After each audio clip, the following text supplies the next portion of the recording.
اور پھر محنت بہت کرتے تھے.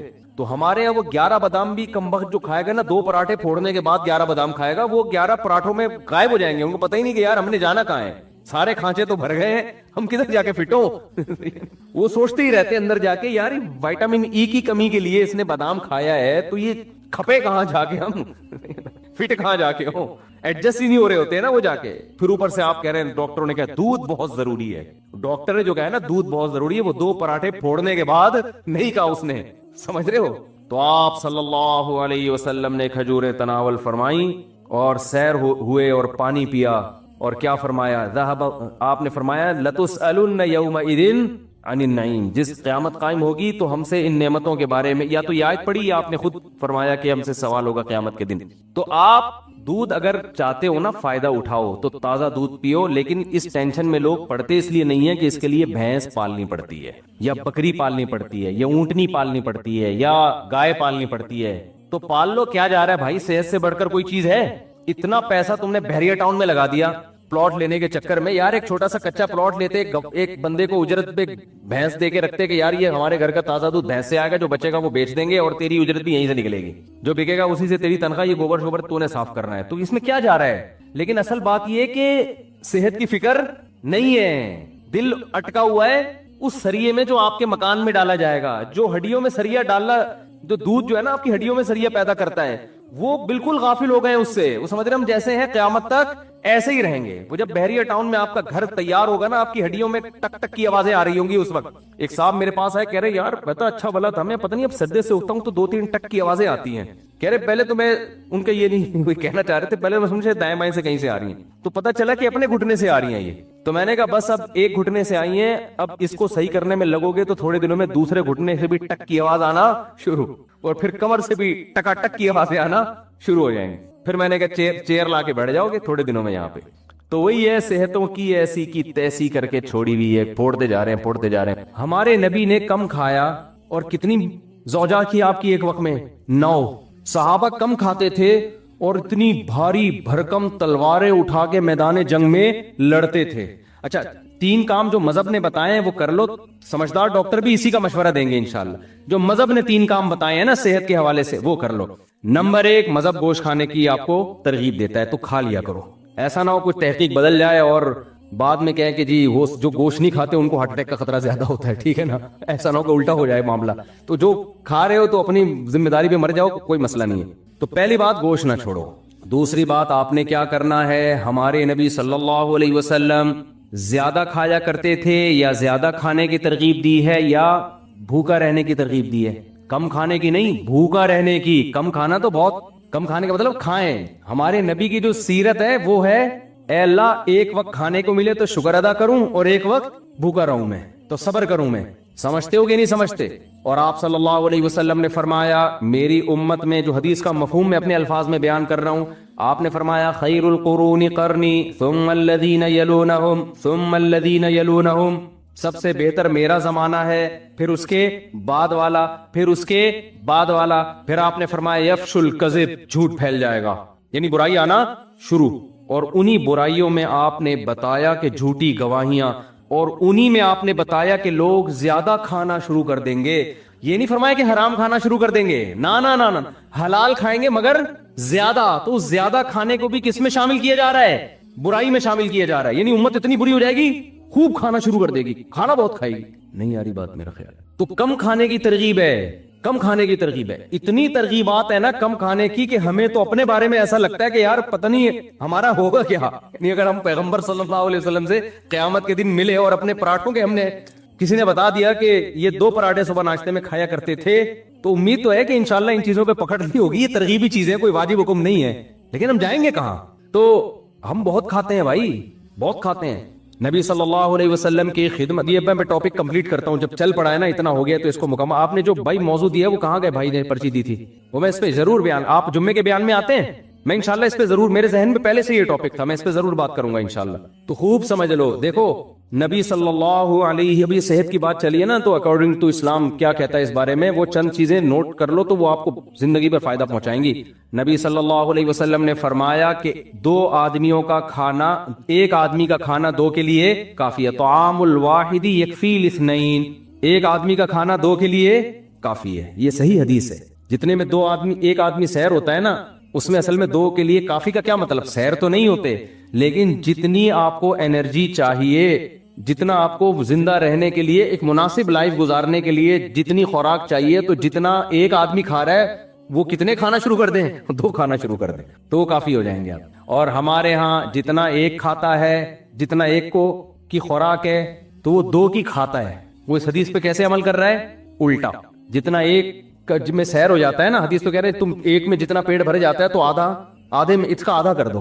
اور میں آپ کو بتاؤں, جب آپ آدھا کرو گے نا, پھر جو آپ گوشت کی یخنی پیو گے, وہ جو ہمارے نبی نے یوم نہر میں, مزہ آئے گا آپ کو. صحیح ہے نا, مزہ آئے گا, وہ مزہ آئے گا آپ کو. تو آدھا کر لو اس کو. اور نبی صلی اللہ علیہ وسلم کی خدمت میں ایک کافر آیا, آپ صلی اللہ علیہ وسلم اکرام کرتے تھے, چاہے مسلم ہو غیر مسلم. آپ صلی اللہ علیہ وسلم نے اس کو دودھ پلایا.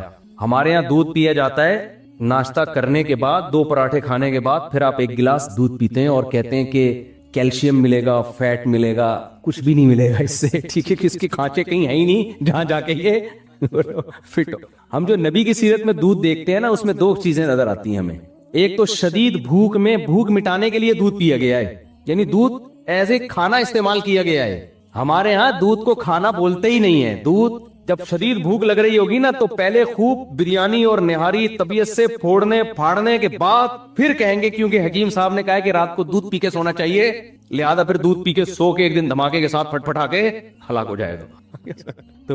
تو ہم نبی کی سیرت میں دیکھتے ہیں, غزوہ احد میں دیکھو نا, سب صحابہ کو شدید بھوک تھی, تو حضرت ابو ہریرہ رضی اللہ تعالیٰ عنہ کو نبی نے حکم دیا, یہ دودھ کا ایک پیالہ آیا ہے نا. شدید بھوک تھی صحابہ کو, 2 3 دن کے سے بھوک لگ رہی تھی, پیٹ پہ پتھر باندھے ہوئے تھے. تو آپ نے کیا فرمایا, حضرت ابو ہریرہ کہتے ہیں کہ ایک ہی پیالہ تھا, تو نبی صلی اللہ علیہ وسلم نے حکم دیا کہ دائیں طرف سے پلانا شروع کرو. تو کہتے ہیں میں نے سوچا کہ میں اتنا مجھے بھوک لگ رہی, میرے سے میں تو کچھ بھی نہیں آئے گا, اللہ نے برکت اتنی رکھی, تو سب نے سیر ہو کے پیا اس کو. حضرت ابو ہریرہ کے برکت دے دی اللہ نے, ایک معجزہ نبی کا ظاہر ہوا. حضرت ابو ہریرہ نے پیا, کہتے ہیں اور پیو اور پیو, سیر ہو گئے حضرت ابو ہریرہ رضی اللہ تعالیٰ عنہ. اس طرح کی اور بہت ساری ہمیں مثالیں ملتی ہیں کہ شدید بھوک میں بھوک کس سے مٹائی ہے, دودھ سے. پھر دودھ جزو بدن بنتا ہے, اور ایسا ٹھا کر کے جا کے باڈی کو لگتا ہے نا. تو 2 چیزیں نبی نے بھوک میں استعمال کیا, دوسری چیز تازہ دودھ استعمال کیا آپ صلی اللہ علیہ وسلم نے, بوائل دودھ نہیں استعمال کیا, یعنی جہاں تک ہماری معلومات ہے تازہ دودھ. اب میرے یہ کلپ چلایا گیا, کسی نے کہا دیکھو لوگوں کو کچا دودھ پینے کا مشورہ دے رہا ہے جراثیم والا, تو دودھ کچا جب پیو جو فوراً نکالو اور فوراً پی جاؤ. اگر رکھ لیا تو پھر کچے کا نہیں, ہم بھی کہتے ہیں بھائی وہ تو ڈاکٹر لوگ بولتے ہیں اس میں. اور پھر خاص طور پہ جو گوالا تو کچا بھی پلا رہا ہے نا, تو اس میں گوالا بھی تو پلا دے رہے ہیں نا دودھ, تو بھینس جتنا دے رہی ہے اس میں گوالا کا بھی اتنا اپنا خون پسینہ شامل ہے, گوبر کی چھینٹیں اور پتہ نہیں کیا کہ اس کو تو لازمی اپنی گائے ہو, اپنی بکری ہو, اور تمیز سے تھن دھو کے تمیز سے نکالا ہو, تو وہ کچا ہی بہترین ہے. وہ آپ میرے مشورے پہ پی کے دیکھیں, آپ کو بوائل میں اور کچے میں زمین آسمان کا فرق لگے گا. آپ ایسے ٹماٹر ہونا شروع ہو جاؤ گے, پیٹ بہت اچھا ہو جاتا ہے, بہت سارے فائدے ہوتے ہیں. تو ہمارے نبی نے ہمیشہ دودھ حلب الشاۃ, دودھ نکالا اور دودھ پیا, کچا پیا ہے. تو یہ 2 چیزیں. خیر, تو میں اس کر رہا تھا کہ ایک کچھ لوگ آئے آپ صلی اللہ علیہ وسلم کی خدمت میں, تو ان میں غیر مسلم بھی تھا, تو آپ نے اس کا اکرام کس سے کیا, بھوک لگ رہی تھی سب کو, تو آپ نے دودھ پلایا. انہوں نے 7 پیالے دودھ پیے اس غیر مسلم نے. پہلے کے پیالے بھی بڑے بڑے ہوتے تھے, ایک پیالہ آپ نے فرمایا اور اس نے کہا اور, دوسرا آپ نے فرمایا اور اس نے کہا اور, 7 پیالے پی گیا. 8ویں پہ اس نے کہا بس میرا پیٹ بھر گیا, سیر ہو گیا, میں چلا گیا, مسلمان ہو گیا. وہ نبی کے اخلاق اور آپ کی سیرت کو دیکھ کر اگلے دن دوبارہ آیا, پھر آپ نے دودھ پیش کیا, اس نے 1 پیالہ پیا, آپ نے دوبارہ پیش کیا, اس نے کہا شبیتو, میں سیر ہو گیا ہوں. نہیں یہ بات سمجھ, حالانکہ اس کو نبی نے کم کھانے کی ترغیب, اس کو تو اسلام ابھی سیکھنے کا موقع ہی نہیں ملا نا. تو ایسے موقع پہ آپ نے فرمایا الکافر یأکل فی 7 امعاء, کافر 7 آنتیں بھرتا ہے, والمؤمن یأکل فی معن واحد, مومن 1 آنت بھرتا ہے. کیا مطلب, مومن کی خوراک کافر سے 7 گنا کم ہوتی ہے. ان صحابی کو نہ یہ پتا تھا کہ اس کو میڈیکلی مجھے کوئی فائدہ ہوگا اس کا, یہ بھی نہیں معلوم تھا. کچھ ڈاکٹر تھے اس زمانے میں سمجھانے والے, نہ انہوں نے نبی سے کم کھانے کی ترغیبیں سنی تھیں. کیا مطلب, اب حدیث کا آج لوگ کہتے ہیں کہ آج تو کافر کم کھا رہا ہے, مسلمان طبیعت سے پھوڑ رہے ہیں, تو یہ تو معاذ اللہ حدیث غلط ہو گئی. پھر تو خوب سمجھو حدیث کا منشا کیا ہے, کہ مسلمان شہوت پرست نہیں ہوتا, کافر شہوت پرست ہوتا ہے, اس کی خواہشات رکتی نہیں ہے, تبھی کھایا جائے گا کھایا جائے گا. آج جو کافر کم کھا رہے ہیں نا, ان کو ڈاکٹر لے کر آئے ہیں اس پر, جبکہ مسلمان اگر کم کھاتا ہے ڈاکٹروں کے مشورے کی ضرورت نہیں ہے, اس کی ویسے ہی اللہ نے دنیا سے بے رغبتی رکھی ہے کہ بھائی کیا ہے سارا دن جگالی کرتے رہو, بس ٹھیک ہے نا, چند نوالے ہو گئے, نیند بھی کم آتی ہے اس سے, انسان کم کھاتا ہے تو چاقو چوبند رہتا ہے. تو جتنے بھی ہمارے اکابر بزرگ گزرے ہیں ہندوستان میں, آپ دیکھ لو ان کی خوراکیں بہت تھوڑی تھیں. کیوں تھوڑی تھیں بھائی؟ وہ ان کو دین کے کام کرنے ہیں. وہ کہتے ہیں زیادہ کھاؤ تو نیند آتی ہے, تو کھاؤ اتنا نا جتنا افورڈ کر سکو. تو خواہشات سے انسان نکل جاتا ہے. تو آج جو کافر تھوڑا کھا رہے ہیں نا, وہ ڈاکٹروں کی رپورٹیں ہیں, ڈاکٹروں کے مشورے ہیں. ورنہ اگر صحت کا معاملہ نہ ہو تو پھر کافر خواہشات نفسانیہ میں زیادہ ہوتا ہے, مسلمان کم ہوتا ہے. تبھی تو دیکھ لو نا زنا کتنا زیادہ ہے وہاں پہ. وہ تھوڑی عورت کے بغیر گزارا کر سکتے ہیں. یہاں 30-35 سال عمر ہو جاتی ہے, شادی نہیں ہوتی, اور گزارا بہت سے لوگ چلا رہے ہوتے ہیں. تو مسلمان میں آج بھی خواہشات نفسانیہ پہ کنٹرول دوسروں کی نسبت زیادہ ہے. بات یہ ہے کہ ان کو موٹیویشن مل رہی ہے ڈاکٹروں سے, ہمیں نہ مذہب سے مل رہی ہے اور نہ ڈاکٹروں سے مل رہی ہے. ڈاکٹر صاحب کو آپ کسی دعوت میں لے جائیں, آپ سے زیادہ ڈبل, وہ ڈاکٹر جو میرا بیان نہیں سن رہے ان کی بات کر رہا ہوں, وہ آپ سے زیادہ ڈبل. آپ جائیں, وہ سگریٹ پی رہے ہوں گے, تو آدمی کہتا ہے یار جب اتنی نقصان دہ تو یہ کیوں پی رہا ہے بھائی؟ ٹھیک ہے نا. تو آپ خوب سمجھو, نبی صلی اللہ علیہ وسلم نے کیا فرمایا؟ مسلمان ایک آنت بھرتا ہے اور کافر 7 آنتیں بھرتے ہیں. اس میں خواہشات نفسانیہ کم ہوتی ہیں. تو آپ نے ان صحابی کو اپریشیٹ کیا کہ نہیں کیا؟ اگر یہ عمل غلط ہوتا تو آپ ان سے کہتے کہ تم جب کافر تھے تو تم نے 7 پیالے پیے تھے, تم نے اسلام قبول کر کے صرف 1 پیالہ پیا, یہ بالکل ٹھیک نہیں ہے, اس سے تمہارے جسم میں کمزوری ہو جائے گی. نہ نہ نہ. حالانکہ نبی صلی اللہ علیہ وسلم امت مسلمہ کو کمزور دیکھنا نہیں چاہتے. اگر یہ چیز کمزوری کا سبب ہوتی تو ہمارے نبی کیا فرماتے کہ کمزور مومن اللہ کو طاقتور سے زیادہ محبوب ہے, لہذا کم کھاؤ تاکہ کمزور ہو جاؤ. ہم تو یہ دیکھتے ہیں پیغمبر کی سیرت میں کہ آپ نے فرمایا المؤمن القوی احب الی اللہ من المؤمن الضعیف. کمزور مومن, طاقتور مومن اللہ کو کمزور سے زیادہ محبوب ہے. اس کا مطلب ہمارے نبی ہمیں طاقتور دیکھنا چاہتے ہیں, کمزور نہیں دیکھنا چاہتے. پھر بھی کم کھانے کی ترغیب دے رہے ہیں. تو میڈیکلی اکارڈنگ ٹو اسلام یہ پروو ہو گیا کہ کم کھانے سے طاقت زیادہ آتی ہے. یہ ثابت ہو گیا کہ نہیں ہو گیا؟ دونوں چیزوں کو اگر آپ ملاؤ. پھر اگر کوئی ڈاکٹر کہتے کہ پھوڑتے جاؤ, کہتے نہیں ہے ڈاکٹر, میں ایک مثال دے رہا ہوں. اس کا مطلب بھائی تم ہمیں وہ بات بتا رہے ہو جو اسلام کی تعلیمات کے بالکل اگینسٹ ہے. تو آپ کی تحقیق کل بدل سکتی ہے. آپ کی تحقیق کیا ہو سکتی ہے کل؟ ہمارے نبی نے کم کھایا, اور کتنی زوجہ کی آپ کی ایک وقت میں 9. صحابہ کم کھاتے تھے اور اتنی بھاری بھرکم تلواریں اٹھا کے میدان جنگ میں لڑتے تھے. تو میں 2-3 باتیں بتا رہا تھا کہ پہلی بات, گوشت کو خوراک کا حصہ بناؤ. یہ ہمارے مذہب کی ترغیب ہے. ڈاکٹر کہتے ہیں اگر کوئی نارمل ہے, اگر ہاں کوئی کسی کو ہارٹ پیشنٹ بن گیا ہے, اس کو ڈاکٹر منع کر رہے ہیں, تو پھر وہ جانے ڈاکٹر جانے. اسلام تو نارمل لوگوں کی بات کر رہا ہے نا. ابے کوئی شوگر پیشنٹ بن گیا, اس کو تو کھجور بھی نقصان دے گی نا. جو پیشنٹ نہیں ہے ان کی بات کر رہا ہوں میں. دوسرا کام, بلکہ اس کو تو شہد بھی نقصان دے گا. دوسرا کام, پہلا تو گوشت ہو گیا, میں آپ کو اسلام کی روشنی میں صحت کا نسخہ بتا رہا ہوں. دوسرا کام کیا ہے؟ کم کھاؤ, پھوڑو نہیں, یعنی بھوکے رہو, سمجھتے ہو. اور تیسرا کام حدیث میں آتا ہے اللہم انی اعوذ بک من الکسل. آپ صلی اللہ علیہ وسلم نے سستی سے پناہ مانگی ہے. صحابہ سارے چست تھے, گھوڑے سے تیز سلمہ ابن اکوع دوڑا کرتے تھے.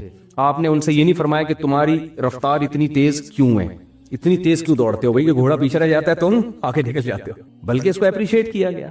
صحابہ تیر اندازی سیکھ رہے ہیں, گھڑ سواری سیکھ رہے ہیں, بھاگ رہے ہیں, دوڑ رہے ہیں, اور سستی سے پناہ مانگی گئی. تو تیسری چیز کیا ہے؟ فزیکل ایکٹیویٹی, جس کو ہم آج کی اصطلاح میں کیا کہیں گے؟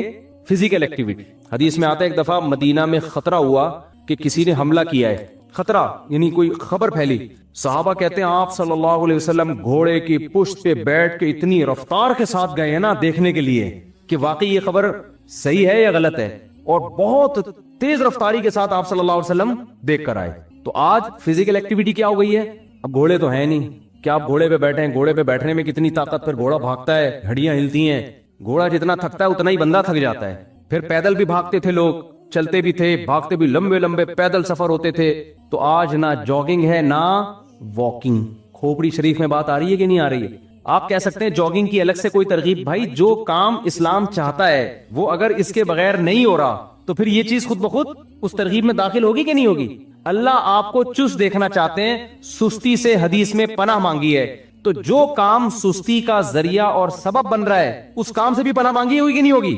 تو یہ 3 کام ہو گئے. اور چوتھا بھی ایک ایڈ کر لو اس میں, سونے کی ترتیب. وہ میری اپنی نہیں بنی ہوئی تو میں اس لیے زیادہ نہیں اس پہ بولتا, کیونکہ ہم بھی کراچی میں ہے نا, سارا سونے جاگنے کی ترتیب کی ایسی کی تیسی ہوئی ہے. لیکن ہمارے نبی نے ترغیب دیر سے سونے کی دی ہے یا جلدی سونے کی دی ہے؟ کائنڈلی تھوڑا سا بتا دیں.